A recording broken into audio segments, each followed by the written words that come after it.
दोस्तों, ठुकरा दिया था जिन्होंने मेरा वक्त देखकर। मैं वादा करता हूं कि ऐसा वक्त लाऊंगा कि मिलना पड़ेगा उन्हें मुझसे वक्त लेकर। दोस्तों, आज हम लोग स्टार्ट करने वाली अपनी video para commando, the most elite, the most respected force of Indian armed forces. Indian army की सबसे ज्यादा special, the specialised force, the para commando. सपना होता है दोस्तों एक पैरा कमांडो, जो हमारे यूथ का सपना, जो हमारे न्यू एस्पिरेंट्स और यूथ एक सपना लेकर आते हैं इंडियन आर्मी में कि इंडियन आर्मी में जाने के बाद जो बनूंगा, रोंगटे खड़े हो जाते हैं दोस्तों, गूस बम्स आने लगते हैं जब आप एक हिल ट्रेनिंग देखते हैं पैरा कमांडो की। आपने देखी भी होगी दोस्तों। तो आज हम लोग बात करने वाले हैं 10th क्लास के बाद एक बच्चा क्या करे, क्या करे 10th क्लास के बाद जो रिक्रूट होने के लिए। जो ये डिटेल्स मैं आज बताने वाला हूं, इस पूरे यूट्यूब पे आपको कहीं नहीं मिलने वाली है। ये मोस्ट डिमांडेड वीडियोस होती है हमारे कैडेट्स के लिए, एस्पिरेंट्स के लिए। कम से कम 70 से 80 कमेंट मेरे पास ऐसे पड़े हुए हैं जो देखते हैं कि सर 10th के बाद मैं ये कर दूं, मैं क्या करूं सर, मैं कैसे जाऊं। आपको पूरा प्रोसीजर मैं बताने वाला हूं। चलिए देख लेते हैं प्रॉपर। देखिए प्रॉपर चीज 3 स्टेप्स पे आपको गुजरना पड़ेगा। अगर आप 10th में, 10th के बाद अगर आप ज्वाइन करना चाहते हैं para commando, the most elite force, आपको ज्वाइन करना है, देन आपको गुजरना पड़ेगा 3 स्टेप से। पहली होती है प्री ट्रेनिंग, फिर होती है मिड ट्रेनिंग, एडवांस सिलेक्शन होता है। इसमें क्या क्या चीजें होती है चलिए आपको देख लेते हैं, बता देते हैं पॉइंट एक्सप्लेनेशन।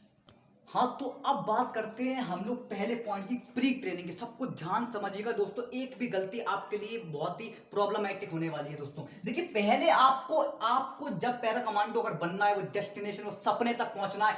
ये जो सपना जो आपने देखा था, आपके मम्मी पापा का जो सपना है, आपको गर्व है, वो आपको देखना है। तो आपको हर पॉइंट वाइज चलना पड़ेगा। पहले आपको आर्मी में जाना पड़ेगा एज ऑफिसर और एज अ सोल्जर। देखिए 10th के बाद ऑफिसर एंट्री आपके लिए नहीं होती है, तो आपको सोल्जर में बनना पड़ेगा। 10th के लिए आप कुछ मत सोचिए, सोल्जर का फॉर्म आते हैं 3 form, soldier GD, soldier clerk और सोल्जर टैक। आप जाकर सरकारी रिजल्ट पर चेक कर सकते हैं ये कब कब आते हैं, ठीक है। इसकी एज लिमिट जो होती है 17.5 से 23 साल की उम्र के बच्चे, जितने भी एस्पिरेंट्स, जितने भी कैडेट 17.5 से 23 साल तक है, वो इन तीनों एग्जाम को दे सकते हैं दोस्तों। तो आपको पहले इसमें ज्वाइन करना है। इसमें ज्वाइन करने के बाद आप चलते हैं दोस्तों सेकंड पॉइंट, वो होता है मिड सिलेक्शन, मिड ट्रेनिंग। देख लेते हैं क्या होगा।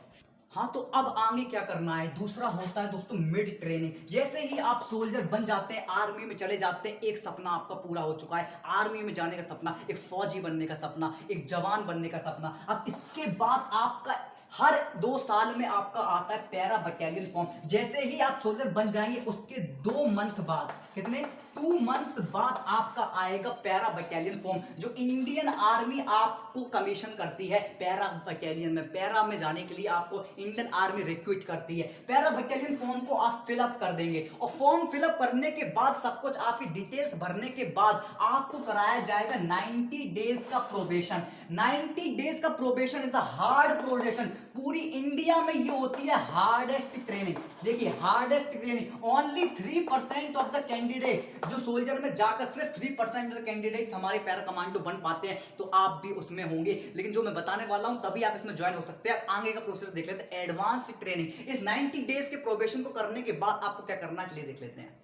हाँ, तो दोस्तों अब 90 डेज के प्रोबेशन को कंप्लीट करने के बाद आपको क्या करना पड़ेगा। आप जैसे ही 90 डेज का प्रोबेशन अगर आप कंप्लीट कर लेते हैं, वो मोस्ट, जो आपकी टफेस्ट ट्रेनिंग इन इंडिया होती है, वो 90 डेज का प्रोबेशन। उसी में आपको क्रॉल कराया जाता है, लिटाया जाता है, सबसे हार्ड, रातों को सोने नहीं दिया जाता आपको, मतलब इतना हार्ड ट्रेनिंग आपको करवाते हैं, ठीक है। आपको बिल्कुल मेंटली आपको फिट देखना चाहते हैं, उसको चेक करते हैं कि आप मेंटली फिट हैं, क्या फिजिकली फिट है, क्या पैरा कमांडो बनने के लिए आप रियली वो दावेदार हैं कि नहीं है, ठीक है। अब चलते हैं हम लोग third point, advanced selection. Advanced selection में आपको क्या होता है, जैसे ही वो आप 90 डेज का प्रोबेशन को कंप्लीट करेंगे, उसके बाद आपका कराया जाएगा एक फिजिकल टेस्ट, ठीक है। फिजिकल टेस्ट कराने में, तो इस फिजिकल टेस्ट को आपको बहुत अच्छे से देना है। आपको इसमें 100% नंबर लेके आने हैं, 100% नंबर लेके आने हैं। मेडिकल टेस्ट में आपको 50% नंबर लेके आने हैं,